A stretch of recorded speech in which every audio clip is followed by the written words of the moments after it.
प्रभु यीशु मसीह के मधुर और मीठे नाम में आप सबों को जय मसीह की। परमेश्वर का एक बार फिर से हम धन्यवाद करते हैं कि परमेश्वर ने अपने अनुग्रह से अब तक हमें संभाला है और हमें जीवितों की जमीन पर जिंदा रखा है ताकि हम परमेश्वर की आराधना कर सकें। और आज का दिन वो है जो परमेश्वर ने बनाया है और हम सब इसमें आनंदित हैं क्योंकि हम उसके भवन में हैं। आज जो वचन के हिस्से हमारे सामने पढ़े गए पुराने नियम से यशाया उसका 49 अध्याय 22 से 26, भजन 76 76 और पेटों के काम 19 11 से 20 और लूका 11 उसकी 14 से 26 आयत है। और आज का जो दिन है वो थर्ड संडे बिफोर ईस्टर से पहले तीसरा रविवार और आज का जो दिन है वो लेंट 4 भी जो है आज है। और आज का जो थीम है the power of God is manifested in the works of Jesus. The power of God is manifested in the works of Jesus. प्रभु यीशु मसीह के कामों में परमेश्वर की सामर्थ प्रकट हुई, या ये कह सकते हैं कि परमेश्वर की जो सामर्थ है वो प्रभु यीशु मसीह के कार्यों में प्रकट हुई है। और उन कार्यों में हम परमेश्वर के सामर्थ को, उसके पावर को, उसकी शक्ति को हम जो है देखते हैं। संसार में जो हमारे काम है वो बड़े महत्वपूर्ण हैं। हमारे कामों से जो है हमारा मन, हमारे विचार, हमारी सामर्थ, हमारी योग्यता और हमारे चरित्र का प्रकटीकरण होता है। क्योंकि हमारे जो काम होते हैं वो हमारी जुबान से भी ज्यादा बोलते हैं ना। हमारे जो शब्द हैं हम उनसे बहुत बातें करते हैं, लेकिन हमारे जो एक्शंस हैं, हमारे जो काम हैं वो हमारे शब्दों से भी ज्यादा बोलते हैं। और संसार में हर व्यक्ति की अगर हमें किसी की भी पहचान करनी है तो उसके दो तरीके होते हैं, उसके काम और उसका व्यवहार, या उसकी जो बातें हैं, उसकी बातें और उसके काम जो है। तो यहाँ पर जो है हम देखते हैं कि जो हर मनुष्य है उसके जो काम है वो उसके चरित्र को, उसके व्यवहार को, उसकी सोच को, हर उसके जो मन की जो बातें हैं उनको प्रकट करते हैं। और उसी तरह परमेश्वर ने संसार में हर एक व्यक्ति को अलग अलग काम भी दिए हैं। ऐसा नहीं कि एक व्यक्ति एक जैसे ही काम करते हैं। और परमेश्वर ने एक सामाजिक ताना बाना बुना है जिसमें अलग अलग व्यक्ति अलग अलग काम करते हैं और एक दूसरे की सहायता करते हैं। तो परमेश्वर ने मनुष्य को बुरे काम करने के लिए कभी भी उसकी रचना नहीं की थी। परमेश्वर ने जब आदम और हवा को रचा तो परमेश्वर का मकसद यही था कि वो अच्छे भले काम करें, परमेश्वर की आराधना में लगे रहें। लेकिन बुरे काम कहां पर आए? जब आदम और हवा ने परमेश्वर की आज्ञा को ना मानकर शैतान की आज्ञाओं को माना तो उनके कामों के ऊपर भी उसका प्रभाव पड़ा। और वहां से उनके काम जो कि परमेश्वर की महिमा के लिए, परमेश्वर के आराधना के लिए थे, परमेश्वर को धन्यवाद देने के लिए, भलाई के काम थे, वो कामों का भी जो एम था वो बदल गया है। अब वो काम सिर्फ परमेश्वर की आराधना के लिए नहीं वो करते थे, अब वो एक दूसरे को, जो पाप का नेचर उनके अंदर आया, पाप के अभिलाषाएं उनके अंदर आई, उसका जो प्रभाव ये हुआ कि कामों की जो प्योरिटी थी वो भी जो है चेंज होगी। और हम चौथे अध्याय में देखते हैं कि कैन और हाबिल जो दोनों सगे भाई थे, कैन ने जो है ईर्ष्या करके, जलन रख के अपने भाई को मार दिया, हाबिल को उसने मार दिया। तो ये पहला काम हुआ। उस पाप का प्रभाव जो है, जो गलत पड़ा था, वो पहला उसका प्रभाव ये हुआ कि भाई ने भाई की हत्या कर दी है। और कैन के लिए ये एक श्राप या एक दंड का कारण बना और कैन को जो है भागना पड़ा और अलग दूसरे किसी देश में जाकर उसे रहना पड़ा। तो जो हमारे जो काम है वो हमारे, जैसे मैंने बताया कि हमारे मन को भी प्रकट करते हैं, क्योंकि बाइबल में लिखा है कि जो भले मन से भली बातें निकलती हैं और बुरे मन से बुरी बातें निकलती हैं। तो सिर्फ बातें ही नहीं बल्कि हमारे भले मन से भले काम भी निकलते हैं और बुरे मन से बुरे काम भी निकलते हैं। क्योंकि हमारा मन जो है वो हमारे कामों को प्रभावित करता है। हमारे मन से जो चीजें शुरू होती हैं वो दिमाग में जो है उनके ऊपर प्रोसेस होता है और एक्शन रूप में हम अपने हाथों से, अपने दिमाग से, अपने कानों से, अपने अन्य जो भी प्रभु ने हमें दी हैं उनसे हम अच्छे और बुरे कामों को हम परिणाम के रूप में करते हैं। तो यहाँ पर आज हम परमेश्वर के कामों के बारे में देखेंगे कि किस तरह से प्रभु यीशु मसीह भी जब पृथ्वी पर आए तो उनका मकसद ये था कि वो काम करें जिससे परमेश्वर की महिमा हो जाए। वो ऐसे काम करें जिससे दूसरों को फायदा हो, वो ऐसे काम करें जिससे दूसरों की भलाई हो। जब हम लूका उसका 11वां अध्याय पढ़ते हैं और उसकी 14 आयत से जब हम पढ़ते हैं तो यहाँ पर प्रभु यीशु मसीह ने एक बहुत अच्छा काम किया कि एक व्यक्ति जो था वो उसके अंदर जो है गूंगी दुष्ट आत्मा थी, और उस गूंगी दुष्ट आत्मा को प्रभु यीशु मसीह ने जब निकाल दिया तो वो गूंगा बोलने लगा, और सब लोग जो है इस बात से अचंभित तो थे कि देखो ये कैसा अद्भुत काम जो है प्रभु यीशु मसीह ने किया। लेकिन कुछ लोग ऐसे भी थे जो उस पर दोष लगाने लगे और कहने लगे कि ये तो शैतान की सहायता से, या शैतान का जो सरदार है, यानी उसे बालजबूल भी कहा गया है, उसे हिब्रू भाषा में, ग्रीक भाषा में जो है उसे मक्खियों का सरदार, यानी दुष्ट आत्माओं को मक्खियां कहा गया है, और बालजबूल को जो है दुष्ट आत्माओं का सरदार कहा गया है। तो यानी वो यीशु मसीह पर दोष लगा रहे थे कि ये जो दुष्ट आत्माएं निकालता है ये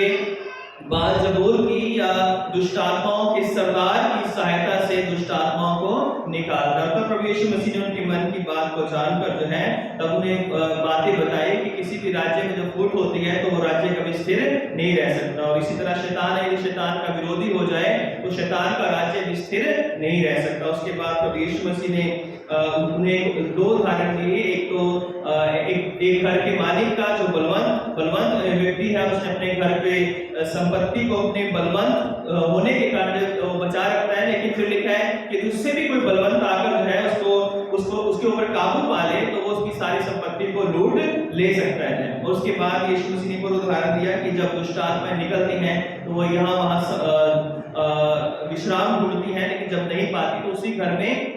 जहां से वो निकली थी वापस आकर उसी में बैठ जाती हैं, क्योंकि उससे सजा सजाया और अच्छा साफ सुथरा पाती हैं, और उसके बाद 7 और दुष्ट आत्माओं को लाकर उसमें हमेशा के लिए बैठ जाती हैं, और पहले से भी उस व्यक्ति की दशा जो है बुरी हो जाती है। तो यहाँ पर ये आज का हिस्सा हमने पढ़ा, इस पर हम विचार करेंगे, मनन करेंगे। कुछ चीजें जो प्रभु ने मुझे सिखाई है मैं उनको आपके साथ भी बांटना चाहता हूँ। पहली बात, जब हम प्रभु यीशु मसीह के या परमेश्वर के कार्यों को पर मनन करते हैं तो पुराने नियम में बार बार कहा गया है कि यहोवा के कार्यों के पर विश्वास करो, परमेश्वर के कार्यों की चर्चा करो, उसके कार्यों के लोगों को बताओ जो है, उसके जो किए हुए महाकर्म है, महाकार्य जो उसने किए हैं उसकी चर्चा एक दूसरे से करो। नए नियम में जब प्रभु यीशु मसीह पृथ्वी पर आते हैं तो सबसे पहले उन्होंने परमेश्वर के कार्यों को शुरू किया, उन्होंने बपतिस्मा लिया, उनकी परीक्षा ली, लेकिन उसके बाद जो है वो नगर नगर गए, दुष्ट आत्माओं को निकाला, अंधों को आंखें दी, लंगड़ों को चलने की शक्ति दी, मुर्दों को जिलाया। तो प्रभु यीशु मसीह के जो कार्य है, अगर हम उनको एक गहराई देखें तो उनमें ये गहराई है कि प्रभु यीशु मसीह ने जितने भी काम किए, मैक्सिमम काम जो थे वो दूसरों की भलाई के लिए किए थे या दूसरों के फायदे के लिए थे। यीशु मसीह का अपना कोई पर्सनल उसमें बेनिफिट नहीं था, कोई अपना फायदा नहीं था कि मुझे जो है इससे कुछ फायदा मिलेगा, बल्कि प्रभु यीशु मसीह कई बार जब काम करते थे तो जिसका काम होता है, अगर अंधा देखने लगा है, कोढ़ी चंगा हो गया है, लंगड़ा चलने लगा है, तो वो कहते थे किसी से अभी मत कहना ना, चुपचाप अभी रहना जो है, किसी से मत कहना जो है। तो अगर कोई और व्यक्ति होता तो वो कहता कि जो है जाकर बताओ मेरे बारे में, मैंने आज क्या किया तुम्हारे साथ, देखो तुम चलने लगते हो, तुम जो है। कई जगह यीशु मसीह ने कहा कि, लेकिन बहुत बार प्रभु यीशु मसीह ने लोगों से ये कहा कि जो है तुम्हें चंगाई के लिए जाकर याजक को दिखा, अगर वो कोढ़ी है तो याजक से जाकर जो भी भेंट है वो चढ़ाओ, और वो एक याजक सर्टिफिकेट देता था कि शुद्ध होने का, वो वहां से ले लो है। तो यहाँ पर हम देखते हैं कि प्रभु यीशु मसीह का जो संसार में आना था और उनके जो कार्यों का मकसद था वो परमेश्वर की महिमा करना था, परमेश्वर की आराधना करना था, परमेश्वर की स्तुति करना था। और प्रभु यीशु मसीह आश्रय कर्म इसलिए करते थे ताकि लोग यीशु मसीह पर कि वो परमेश्वर है और परमेश्वर के ऊपर विश्वास कर सके। मेन मकसद आश्रय कर्मों का आज भी यही है कि लोग विश्वास कर सके कि कोई ना कोई पावर है, कोई ना कोई शक्ति है, क्योंकि बहुत सारे लोग ऐसे हैं जो कि बिना देखे विश्वास नहीं करते हैं। हम मसीह लोग तो बाइबल पढ़ के विश्वास करते हैं, लेकिन कई बार जो अन्य विश्वास से लोग आते हैं, जब तक उनकी जिंदगी में कुछ काम नहीं होगा, जब तक वो कोई आश्रय कर्म नहीं देखेंगे, जब तक वो कोई ऐसा काम उनके सामने ना किया जाए या उनको ना उनकी जिंदगी में हो, तब तक वो विश्वास नहीं करते हैं। और इसलिए जो है आश्रय कर्म मसीह लोगों से ज्यादा अन्य जो धर्म के लोग हैं या जो अन्य विश्वासी हमारे बीच में आते हैं उनके लिए ज्यादा जरूरी है, क्योंकि हमारे पास तो वचन है, बाइबल है, हमें तो बिना देखे भी हमें विश्वास करना है, लेकिन जो नए लोग आते हैं उनके लिए आश्रय कर्म या कार्य जो है वो जरूरी है। और इसलिए प्रभु यीशु मसीह हमेशा जो है उस समय समय जबकि एक ऐसा सिस्टम था जहाँ पे फरीसी शास्त्रियों ने अपने जो ज्ञान था या अपनी जो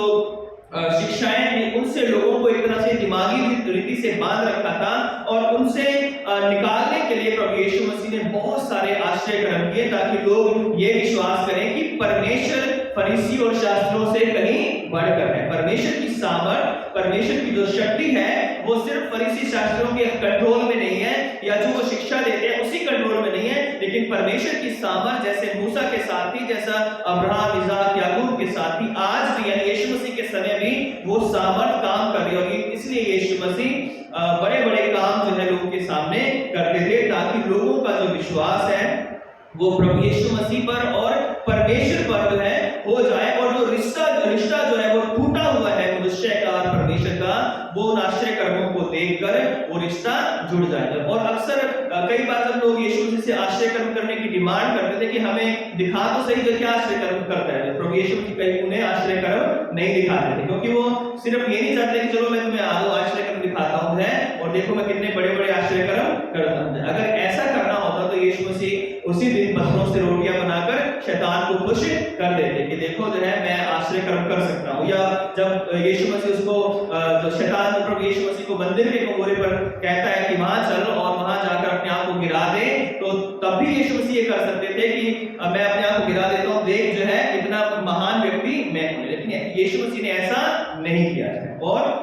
इस तरह से हम देखते हैं कि प्रभु यीशु मसीह के जो कार्य थे वो दूसरों की चंगाई के लिए, दूसरों की भलाई के लिए और परमेश्वर की महिमा और परमेश्वर के ऊपर लोग विश्वास करें और परमेश्वर से उनका रिश्ता जुड़ जाए है, इसलिए प्रभु यीशु मसीह दूसरों के लिए भलाई करते थे। लेकिन जब प्रभु यीशु मसीह भलाई करते थे तो जो बुरे लोग थे या जो कमियां निकालने वाले लोग थे वो हमेशा उसके कामों पर दोष लगाते थे। अगर हम 15वां और 16वां पद पढ़ते हैं तो वहां पे लिखा है कि परंतु कितनों ने ये कहा कि ये तो दुष्ट आत्माओं के सरदार की सहायता से दुष्ट आत्माओं को निकालता है या बालजबूल की सहायता से दुष्ट आत्मा को निकालता। तब प्रभु यीशु मसीह ने उन्हें कहा था कि जिस घर में फूट होती है वो घर जो है बर्बाद हो जाता है। तो यहाँ पर हम देखते हैं कि प्रभु यीशु मसीह जब भी लोगों की भलाई करते थे, एक ग्रुप ऐसा होता था कि वो हमेशा जो है उस काम के लिए या उस चंगाई के लिए या उस जो व्यक्ति को नया जीवन मिलता था उसकी कमी निकालने के लिए वो हमेशा तैयार रहते थे। और आज भी संसार में जब परमेश्वर के काम होते हैं या परमेश्वर की महिमा होती है या कोई व्यक्ति अपने घर में, परिवार में, अपनी जॉब पर जब मेहनत करता है, अच्छे काम करता है, वो बढ़ रहा होता है, तो दूसरे लोग, एक ग्रुप ऐसा होता है जो हमेशा उसे गिराने की कोशिश में रहता है कि ये अच्छा काम क्यों कर रहा है। उसके अच्छे से अच्छे काम में भी बड़े से बड़ी गलती निकालने की उनकी कोशिश रहती है। और कुछ लोग ऐसे गिफ्टेड है, गॉड गिफ्ट है उनको कि आप कितना ही अच्छा काम कर लो, घर में, परिवार में, जॉब में, अपने बिजनेस में, अपने कितना ही आप तन मन और धन से आप सेवा कर लो, काम कर लो, लेकिन उनको ऐसा गिफ्ट मिला है कि फिर भी क्या कर देंगे, आपकी कमी जो है बहुत अच्छे से निकाल देंगे। हर छोटी छोटी चीजों में जो है वो कमी निकाल देंगे और कहेंगे कि ये तो कुछ भी, अगर मैं होगा तो इससे बहुत अच्छा काम कर सकता था, ये तुमने क्या किया, तुमने मेरे से पूछा क्यों नहीं, अगर तुम मुझसे पूछते तो मैं इसको इस तरीके से कर देता। और जब पूछ रहे होते हैं तब अपने आप चुपचाप रहते हैं ताकि पहले करने दो, कुछ गलती करने दो तो मैं इसको बाद में बताऊंगा कि जो है तुमने क्या गलती की है। और संसार में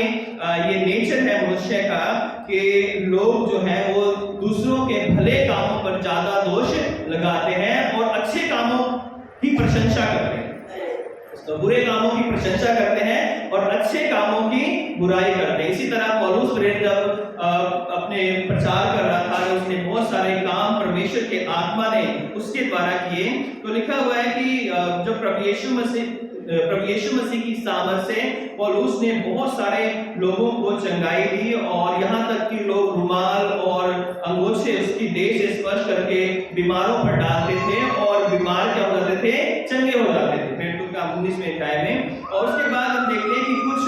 जो विरोधी लोग थे, कुछ जो पाखंडी लोग थे, उन्होंने क्या किया कि पौलुस को जो है उन्होंने इमिटेट करना शुरू कर दिया और उन्होंने भी दुष्टात्माओं के पास जाकर कहा कि हम जिस यीशु का प्रचार पौलुस करता है उसी के नाम से हम तुम्हें आज्ञा देते हैं कि इसमें से निकल जाए। और लिखा हुआ कि सिक्वा नाम का एक व्यक्ति था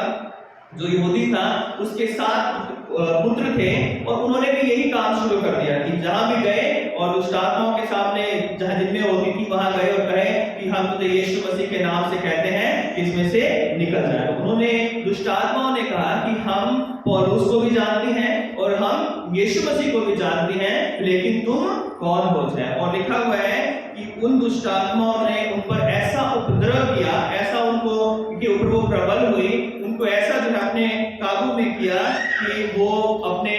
कपड़े छोड़कर जो है नंगे होकर जो है घायल होकर उस घर से वो भाग निकले थे और अपनी जान बचाना उनको मुश्किल हो गया था। तो यहाँ पर हम देखते हैं कि जो लोग पौलुस की कमी निकाल रहे थे, उल्टा शैतान ने जो है उनके ऊपर ही उनका ऐसा असर कर दिया कि वो कहीं के भी नहीं रहे। उसी तरह जब हम हर काम में कमी निकालने का एक नेचर क्रिएट कर लेते हैं, एक फरीसियों की तरह, शास्त्रियों की तरह दोष लगाने का हमारे अंदर तन मन में, हमारे दिमाग में बैठ जाता है कि हमें तो कमी निकालनी ही निकालनी है, तब परमेश्वर भी हमसे प्रसन्न नहीं होता। इसलिए यीशु मसीह ने कहा कि दोष मत लगाओ क्योंकि तुम पर भी लगाया जाएगा। और इसलिए रोमियो में भी लिखा हुआ है और अन्य पत्रियों में भी लिखा हुआ है कि हे दोष लगाने वाले, तू कोई क्यों ना हो क्योंकि तू निरुत्तर है, क्योंकि जिन बातों में तू दूसरे पर दोष लगाता है उन्हीं बातों में तुम आप भी जो है पापी है और उन बातों को तू आप भी करता है। इसलिए जो है प्रभु यीशु मसीह पर जब दोष लगा रहे थे लोग जो है, तो उनका यही काम था कि किस तरह प्रभु यीशु मसीह के कामों पर हमेशा जो है उनकी कमी निकाले जाए, उसके जो भलाई के काम थे, परमेश्वर की सामर्थ के काम थे, उनमें से जो है कमियां निकाली जाए। तीसरी बात हम यहाँ पर देखते हैं, प्रभु यीशु मसीह ने कहा कि जिस भी राज्य में फूट या झगड़ा होता है वो राज्य कभी स्थिर नहीं रह सकता है। तो हम देखते हैं कि फूट, लड़ाई, झगड़े जो होते हैं, ऐसे में परमेश्वर के कार्य कभी नहीं हो सकते, है ना। चाहे वो चर्च हो, चाहे वो हमारा ऑफिस हो, चाहे हमारा घर हो, चाहे हमारी कॉलोनी हो, चाहे हमारा शहर हो, चाहे हमारा देश हो, जहां पर लड़ाई झगड़े हैं, जहां पर हिंसा है, जहां पर एक दूसरे को गिराने का प्रयत्न किया जा रहा है, जहां पर एक दूसरे को डोमिनेट करने की कोशिश रहती है, तो वहां पर परमेश्वर के कार्य नहीं होते ना। अगर किसी कलीसिया में अच्छे काम हो रहे हैं, अगर हम किसी डेवलपमेंट की बात कर रहे हैं, उन्नति की काम कर रहे हैं, तो ये तभी हो पाता है जब कलीसिया में शांति हो। घर की तरक्की तभी होती है जब घर के 4 मेंबर अगर हैं तो उनमें आपसी मेल जोल हो। अगर वो लड़ते रहेंगे तो वो कभी भी घर की तरक्की के बारे में कभी नहीं सोचेंगे, बल्कि वो ये सोचेंगे कि दूसरे व्यक्ति को कैसे बदनाम किया जाए, कैसे इसको गलत ठहराया जाए, कैसे इसके कामों को जो है बिल्कुल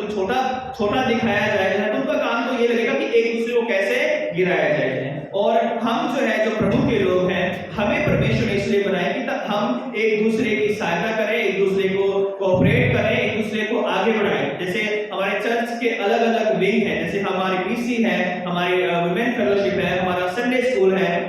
अलग अलग चीजों के लिए हम कमेटीज बनाते हैं ताकि से जो काम जो है वो मिलकर प्रेम से, शांति के साथ हो सके। अगर ये सब चीजें, अगर पीसी आपस में लड़ने लगे, वुमेन फेलोशिप आपस में लड़ने लगे, यदि संडे स्कूल के टीचर्स या बच्चे आपस में लड़ने लगे, या जो हम कमेटी बनाते हैं वो आपस में लड़ने लगे, तो ये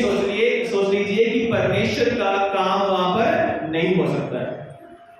परमेश्वर का कार्य तभी होता है जहां पर प्रेम, भलाई और शांति और मेल मिलाप होता है, जहां पे छोटी मोटी कमियों को इग्नोर करके सहायता की जाती है कि चलो कोई बात नहीं, इसको ऐसे कर लेते तो अच्छा होता, चलो अच्छा किया है लेकिन और भी अच्छा हो सकता था, चलो हम अगली बार इसको अच्छा करने का प्रयास करेंगे। और जब हम कहेंगे कि नहीं ये कैसे कर दिया, ये तो ऐसा होना ही नहीं चाहिए था, ये तो तुम्हें पता ही नहीं, तुम्हें आता ही नहीं कुछ करना है, इसलिए तुम्हें ये करना नहीं चाहिए, इसलिए इस काम को छोड़ देना चाहिए। तो कई बार हम आपस के जो हमारे काम प्रभु के लिए होने चाहिए, हम एक दूसरे से ईर्ष्या या द्वेष या जलन के कारण हम दूसरे को बढ़ने से क्या कर देते हैं, मना कर देते हैं। जो दूसरा करे वो काम तो वो गलत है, अगर मैं करूं तो फिर क्या है, कोई गलत कहना उसे नहीं चाहिए, क्योंकि मैंने किया है तो सब अच्छा है, दूसरा करे तो क्या है वो गलत है।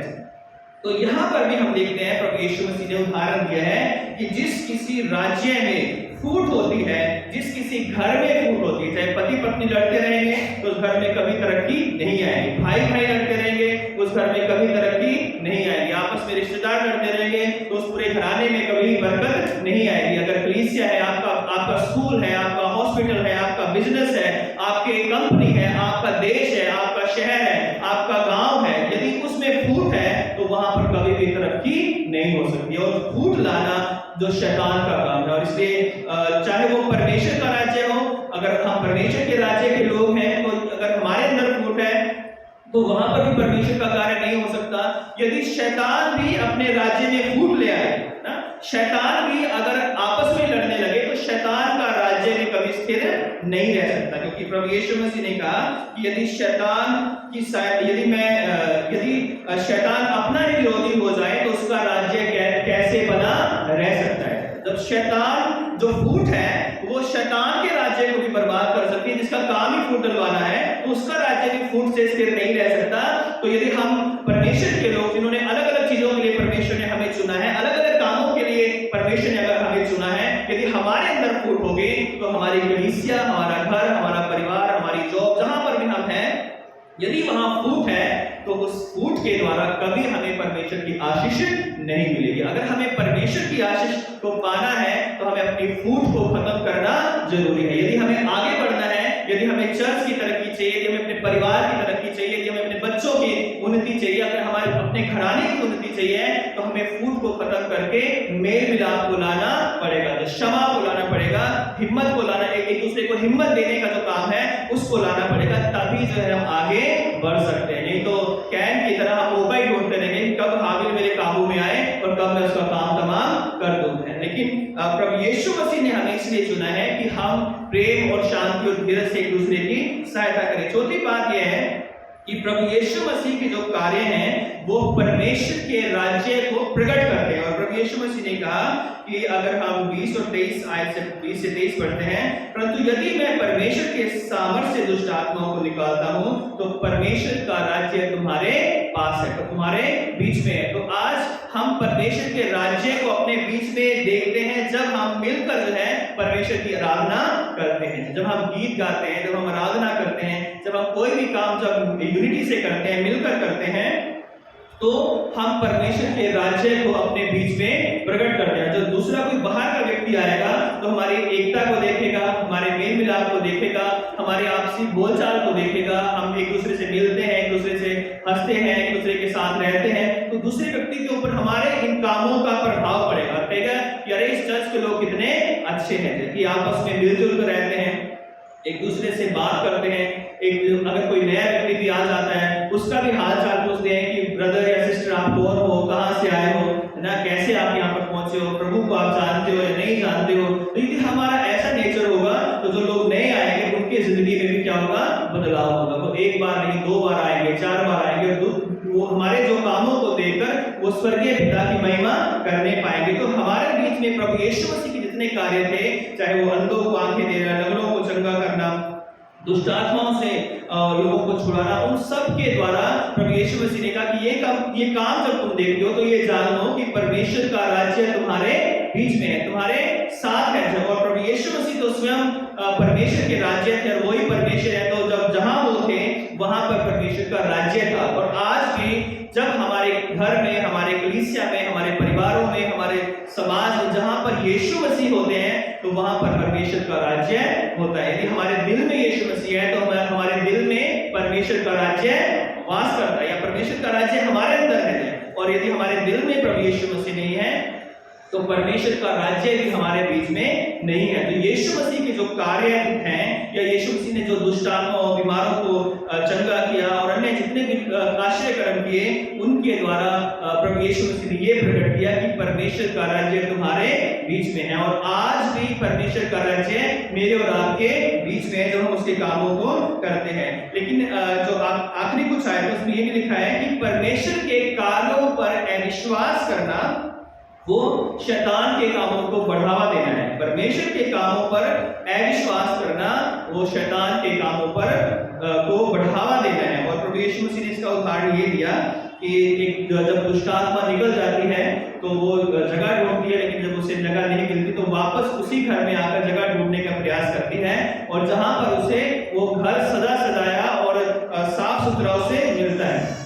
साफ सुथरा होना या सजा सजाया घर होना कोई बुरी बात नहीं है, लेकिन वो जो घर इसमें से शैतान को निकाला गया है, अगर वो परमेश्वर रहित है, प्रभु प्रभु यीशु मसीह रहित है और फिर साफ है ना, साफ तो है लेकिन उसमें परमेश्वर नहीं है, उसमें प्रभु यीशु मसीह नहीं है, उसमें परमेश्वर का वचन नहीं है, उसमें परमेश्वर का धन्यवाद नहीं है, उसमें परमेश्वर की आराधना नहीं है, तो वो खाली मकान है जिसमें कोई नहीं रहता लेकिन वो साफ सुथरा है ना। और वो ऐसा ही है जैसे कोई पेड़ हो, तो कि कोई फ्रूट का पेड़ हम लगाएं और वो हर साल बहुत अच्छे अच्छे पत्ते हमें दे और देखने में बड़ा सुंदर हो, और जो माली हो या जो घर का मालिक हो वो यही उम्मीद करता रहे कि कब इसमें फल आएगा, कब इसमें फल आएगा, चलो इस साल नहीं अगले साल आएगा, इस अगले साल नहीं चलो उसके बाद आएगा, और इसी तरह कई साल निकल जाएं। तो हमारी जिंदगी भी ऐसी है कि जो यदि यीशु मसीह हमारे अंदर नहीं और हम उसके कामों पर अविश्वास करते हैं, उसकी सामर्थ, उसका अनुग्रह, उसका आत्मा हमारे अंदर नहीं है, तो हम ऐसे ही हैं कि बाहर से तो हम बहुत अच्छे दिखाई दे रहे हैं, एक हरे भरे पेड़ की तरह है, लेकिन हमारे अंदर कोई फल नहीं है, हमारे अंदर वो परमेश्वर का आत्मा नहीं है जिसके द्वारा हमें परमेश्वर की महिमा करनी चाहिए। और इसी तरह जो है संसार में व्यक्ति कोई संपन्न हो सकता है, संसार में उसके पास सब कुछ हो सकता है और वो कह सके कि मेरे पास ये है, मेरे पास वो है, मेरे पास ये है, लेकिन अगर उसके अंदर परमेश्वर का आत्मा नहीं है तो उसका जीवन भी सदा सदाया है ना, उसका जीवन भी साफ सुथरा है लेकिन उसमें परमेश्वर नहीं है। यदि उसमें परमेश्वर नहीं है और वो साफ सुथरा है तो वहां पर शैतान आकर अपना डेरा कर सकता है। शैतान आकर उसमें झूठ या फरेब या धोखा या निंदा या चुगली या घमंड या ईर्ष्या या द्वेष या नशे या तरह तरह की बुरी बातों को उस घर में, क्योंकि वो साफ सुथरा है और परमेश्वर रहित घर है, उसमें वो आकर जो है आराम से जो है अपना डेरा जमा देगा। इसलिए जो है परमेश्वर के जब काम हमारी जिंदगी में होते हैं और उनको हम क्रेडिट किसी और को देते हैं, है ना, यदि हमारा बच्चा या हमारा कोई काम या कोई ऐसी हमारी पढ़ाई में, अपनी जॉब में या किसी और चीज में जो है परमेश्वर ने हम पर अनुग्रह किया है और हम क्रेडिट जो है किसी व्यक्ति को देते हैं, उसने हमारा काम करवा दिया, ठीक है, हो सकता है कि उसने कुछ सिफारिश की हो, लेकिन जब यदि परमेश्वर की इच्छा ना हो तो कोई व्यक्ति मेरे और आपकी सहायता नहीं कर सकता है, क्योंकि मनुष्य क्या है, वो तो अपने आप को नहीं बचा सकता, वो दूसरे के लिए क्या कर सकता है। तो जब हम क्रेडिट देते हैं तो हमें अपने सर्वशक्तिमान परमेश्वर को देना चाहिए, हर एक सांस के लिए, हर एक काम के लिए, हर एक आशीष के लिए, हर एक बरकत जो हमें घरों में मिलती है, आज का दिन जो हमें प्रभु ने दिखाया है, हमें बीमारियों से प्रभु ने चंगा किया है, हमारे बिजनेस को संभाला है, हमें जो है हमारी नौकरी को परमेश्वर ने संभाला है, हमारे बच्चों को संभाला है, तो उसका क्रेडिट जो है हम अपने आप या अपने बच्चों को ही ना दें, हमें उनको इनकरेज करना है कि हाँ अच्छा किया, लेकिन उसको करने में हमारा परमेश्वर हमारे साथ रहता है। अगर वो हमारे साथ ना हो तो हम कभी भी अपने जीवन में कोई उन्नति का कार्य नहीं कर सकते हैं। इसलिए जो है आज जो परमेश्वर के जो कार्य हैं वो आज भी परमेश्वर की महिमा को, उसके राज्य को प्रकट करते हैं। मैंने आपको कुछ बातें बताई,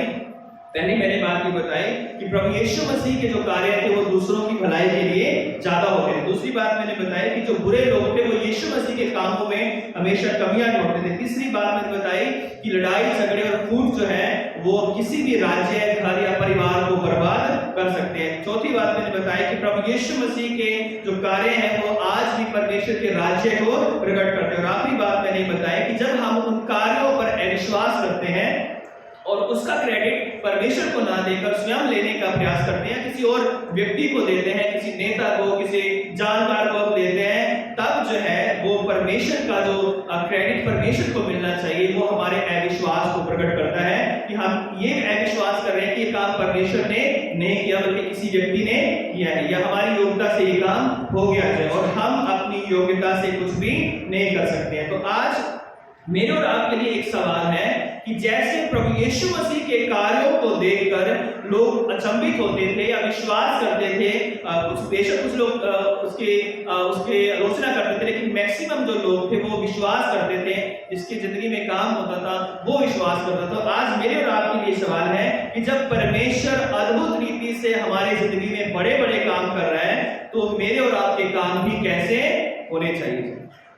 क्या हमारे काम परमेश्वर की महिमा को प्रकट कर रहे हैं या हमारे काम शैतान के राज्य को बढ़ावा दे रहे हैं? क्या हमारे काम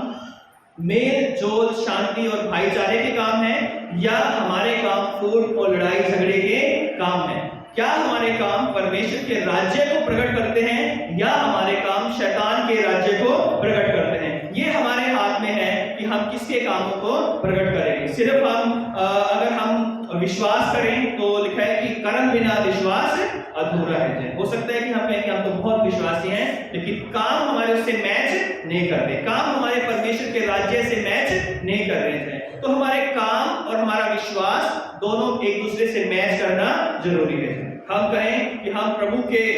चुने हुए लोग हैं या परमेश्वर से प्रेम करने वाले लोग हैं, और हम जो है ना बाइबल पढ़े, ना परमेश्वर की आराधना करें, ना गीत गाएं, ना परमेश्वर के किसी और कामों में अपना हाथ बटाएं, तो हम कहते तो हैं कि हम प्रभु के चुने हुए लोग हैं, परमेश्वर से प्रेम करते हैं, लेकिन जो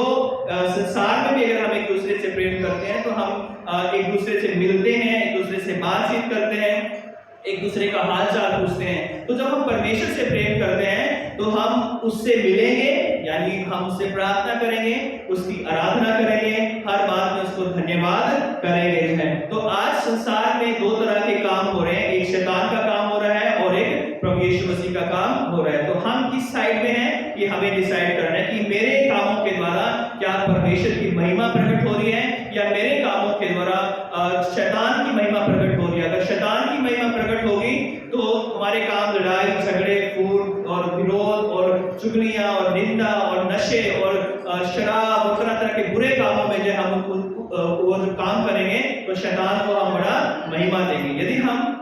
प्रेम, शांति, धीरज, मेल मिलाप, क्षमा और एक दूसरे को उत्साहित करने, एक दूसरे की प्रशंसा करने और भली बातों में एक दूसरे की प्रार्थना में उठाने के काम कर रहे हैं, तो हम परमेश्वर के राज्य के काम कर रहे हैं। तो हमें जो चुना गया है, किसने चुना गया है? ताकि हम परमेश्वर की महिमा को प्रकट करें। हमें शैतान के एजेंट नहीं बनाया गया है, हमें प्रभु ने अपना लहू बहाकर खरीदा है ताकि हम परमेश्वर के राज्य के राजदूत बन जाएं, एक चुना हुआ समाज बन जाएं, एक चुना हुआ याजक पद हमें दिया गया है ताकि हम परमेश्वर की आराधना कर सकें, ताकि हम परमेश्वर की गवाही दे सकें। एक बात प्रभु यीशु मसीह ने कही थी कि तुम पृथ्वी के क्या हो? नमक हो जाए, है ना? और यदि नमक का स्वाद बिगड़ जाए तो फिर वो किसी काम का नहीं है ना? तुम जगत की ज्योति हो है, और जो नगर पहाड़ पर बसा हुआ है वो कभी छिप नहीं सकता है। तुम्हारे भले कामों को देखकर लोग तुम्हारे परमेश्वर की क्या करेंगे?